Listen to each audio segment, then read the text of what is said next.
No início do século XIX, o Brasil enfrentava graves problemas de saúde pública, como falta de saneamento nas cidades, precariedade das habitações, necessidade de controle sanitário nos portos e combate às doenças epidêmicas.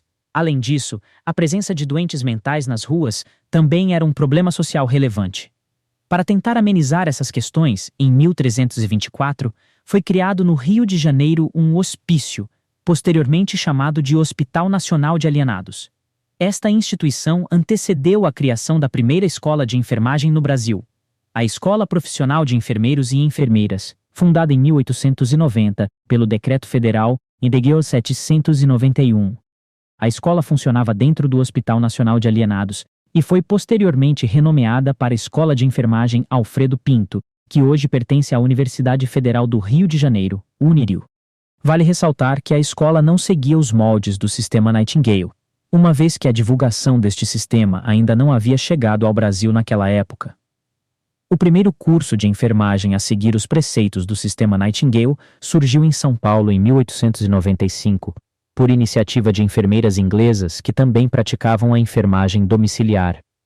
Esta modalidade de atendimento era muito importante na época, uma vez que havia muita resistência à hospitalização, especialmente entre as camadas sociais mais elevadas. No início da década de 1920, o Brasil enfrentava graves epidemias, como tifo, cólera e febre amarela. Para conter a epidemia de febre amarela, o Dr. Carlos Chagas, diretor do Departamento Nacional de Saúde Pública, promoveu a vinda de um grupo de enfermeiras norte-americanas com o apoio da Fundação Rockefeller.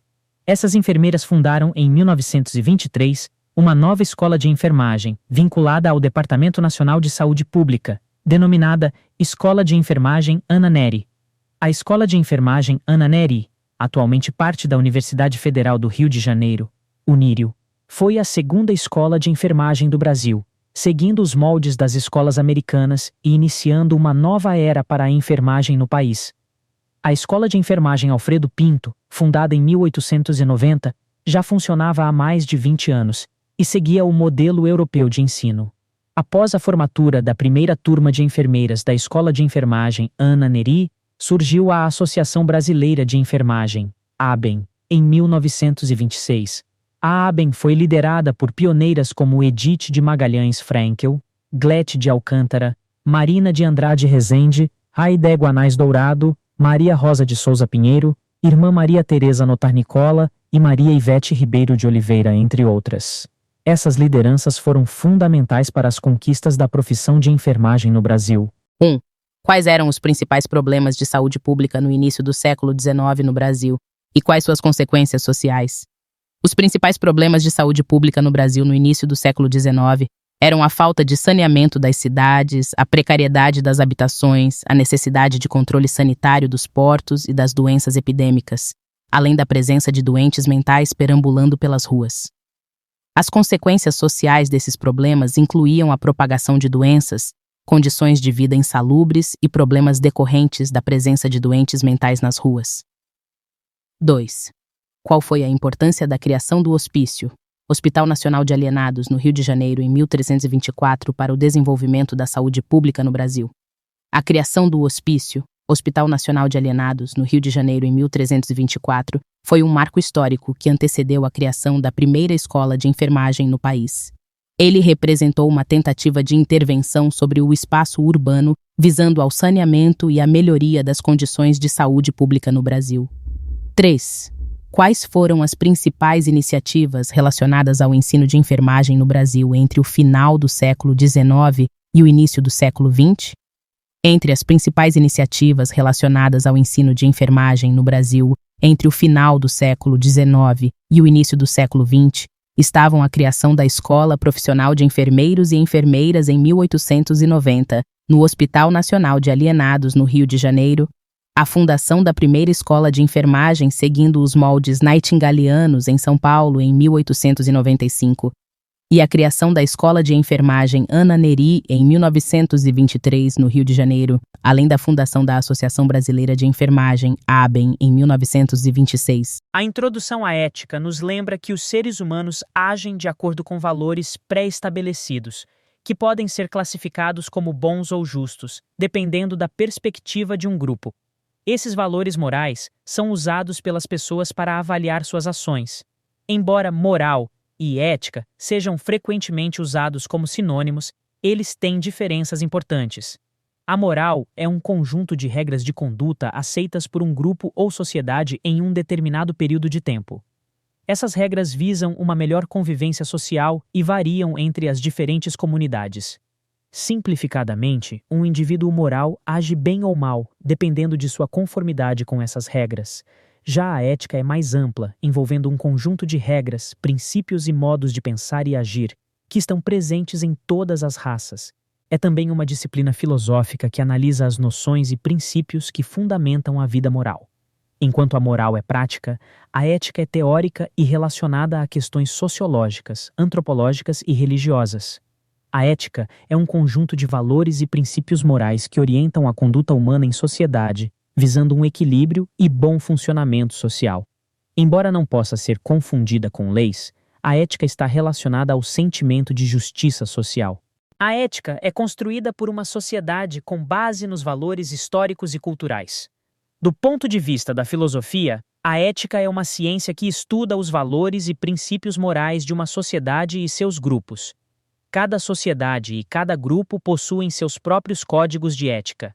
Além dos princípios gerais que norteiam o bom funcionamento social, existe também a ética de determinados grupos ou locais específicos, como ética médica, ética de trabalho, ética empresarial, ética educacional, ética nos esportes, ética jornalística, ética na política, etc. Ser ético é agir corretamente sem prejudicar os outros, cumprir com os valores da sociedade em que se vive, mora, trabalha, estuda, etc. Ética é tudo que envolve integridade, ser honesto em qualquer situação, ter coragem para assumir seus erros e decisões, ser tolerante e flexível, ser humilde. Todo ser ético reflete sobre suas ações. Pensa se fez o bem ou o mal para o seu próximo. Tem a consciência limpa. Fundamentos da ética têm como base os estudos da filosofia, que é a investigação crítica e racional dos princípios fundamentais relacionados ao mundo e ao homem. Sem o pensamento filosófico, seria impossível extinguir os questionamentos e definir uma ética completa e coerente. Ética e cidadania estão relacionados com a atitude ética.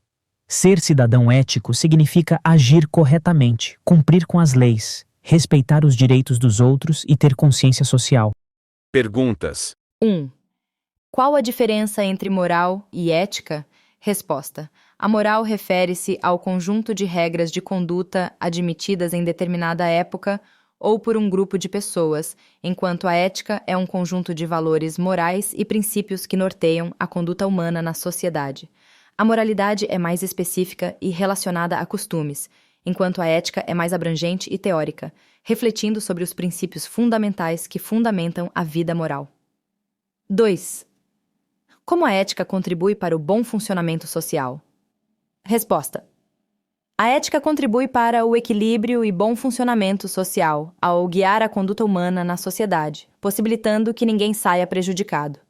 Embora não seja sinônimo de leis, a ética está relacionada ao sentimento de justiça social e ajuda a estabelecer um padrão de comportamento aceitável.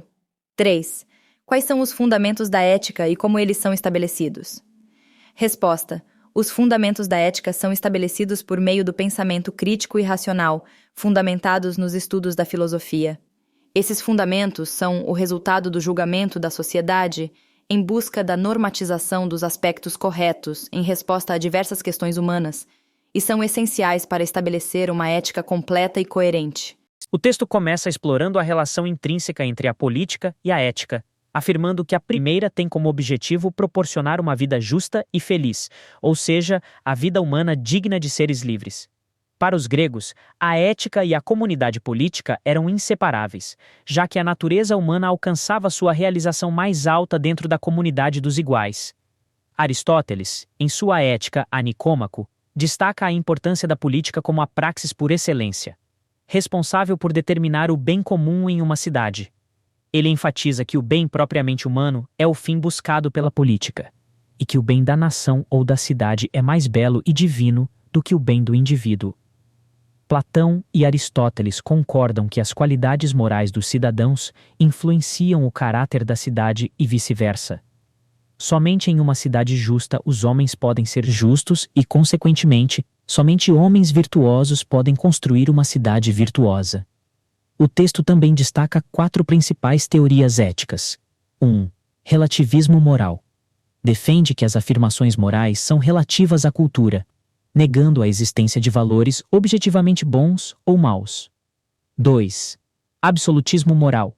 Sustenta que existem valores morais universais, independentes da cultura. 3. Utilitarismo. Busca maximizar os benefícios e minimizar os malefícios para a maior quantidade de pessoas. 4. Egoísmo ético. Defende que as ações devem ser guiadas pelo interesse próprio, levando em conta a perspectiva individual. Essas teorias ético-morais são extraídas da experiência e do conhecimento humano, influenciando as percepções e as decisões sobre o que é certo ou errado, bom ou mal. O texto continua explorando diferentes teorias éticas, agora focando nas teorias éticas práticas. Ele destaca 2 abordagens principais: a ética da convicção e a ética da responsabilidade. A ética da convicção, também conhecida como deontologia, orienta as ações com base em deveres e valores previamente estabelecidos. Aqueles que adotam essa abordagem acreditam que seu dever é atuar de acordo com esses princípios, independentemente do resultado da ação. Nesse contexto, é comum encontrar a ideia de que o indivíduo age de acordo com suas convicções, e o resultado da ação é entregue a uma força superior ou ao acaso. A ética da responsabilidade, também denominada teleologia, se preocupa com os fins e as consequências das ações.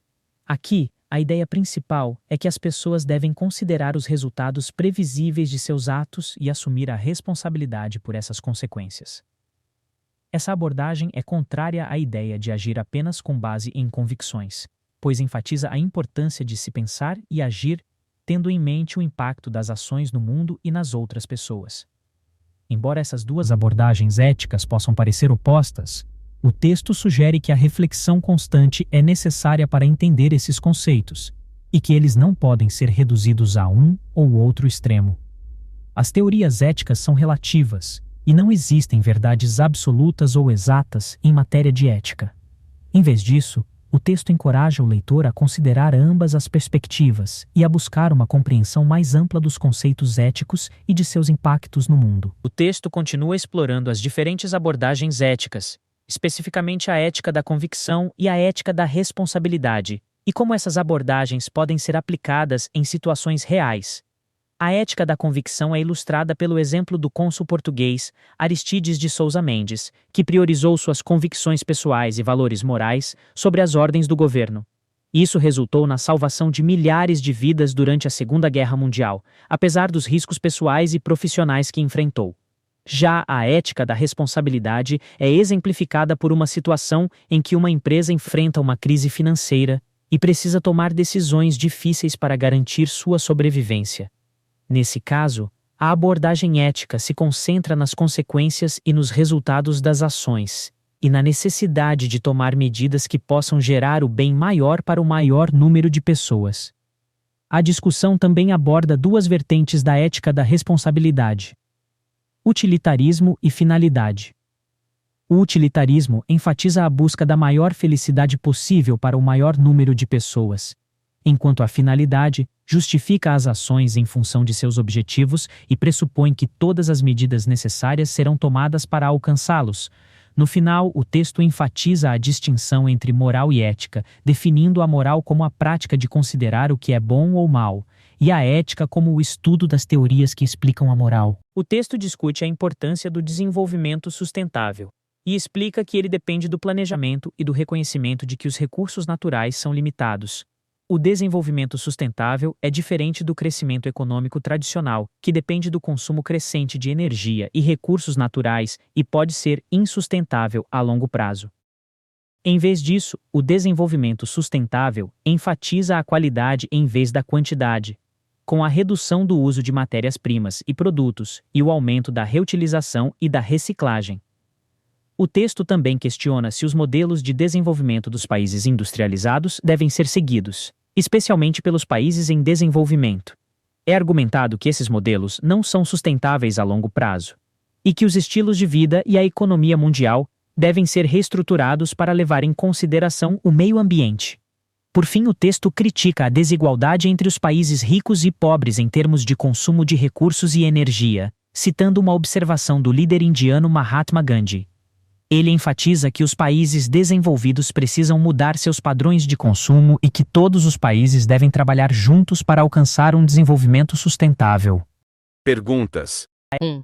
Qual é o papel da ética na política, de acordo com Aristóteles? De acordo com Aristóteles, a política é inseparável da ética, sendo que a praxis política é vista como a ação voluntária de uma comunidade racional em busca de um fim considerado bom, sendo esse fim o bem propriamente humano. 2. Quais são as 3 principais teorias éticas mencionadas no texto? As 3 principais teorias éticas mencionadas no texto são relativismo moral, absolutismo moral, utilitarismo. 3. O que é desenvolvimento sustentável e como pode ser alcançado? Desenvolvimento sustentável é definido como o desenvolvimento capaz de suprir as necessidades da geração atual sem comprometer a capacidade das futuras gerações de suprir suas próprias necessidades. Para alcançá-lo, é necessário um planejamento que reconheça a finitude dos recursos naturais e priorize a qualidade sobre a quantidade, com a redução do uso de matérias-primas e produtos e o aumento da reutilização e reciclagem. O texto aborda a definição de desenvolvimento sustentável e sua importância para o futuro da humanidade. Desenvolvimento sustentável é entendido como o crescimento capaz de satisfazer as necessidades da geração atual, sem comprometer a capacidade das gerações futuras de atenderem às suas próprias necessidades. Esse conceito foi desenvolvido pela Comissão Mundial sobre Meio Ambiente e Desenvolvimento das Nações Unidas, com o objetivo de harmonizar 2 aspectos fundamentais: desenvolvimento econômico e preservação ambiental. Para alcançar o desenvolvimento sustentável, é necessário uma abordagem planejada e consciente da finitude dos recursos naturais. Esse modelo de desenvolvimento representa uma mudança de paradigma no crescimento econômico, priorizando a qualidade em detrimento da quantidade, com redução no consumo de matérias-primas e produtos, e aumento na reutilização e reciclagem. A discussão sobre modelos de desenvolvimento torna-se ainda mais pertinente quando consideramos as disparidades econômicas e populacionais entre países do norte e do sul global. Países industrializados com apenas 1/5 da população mundial concentram a maior parte dos rendimentos e consumo de recursos naturais. Na Conferência de Copenhague, ficou evidente a necessidade de reestruturação dos estilos de vida e da economia mundial para considerar o impacto ambiental.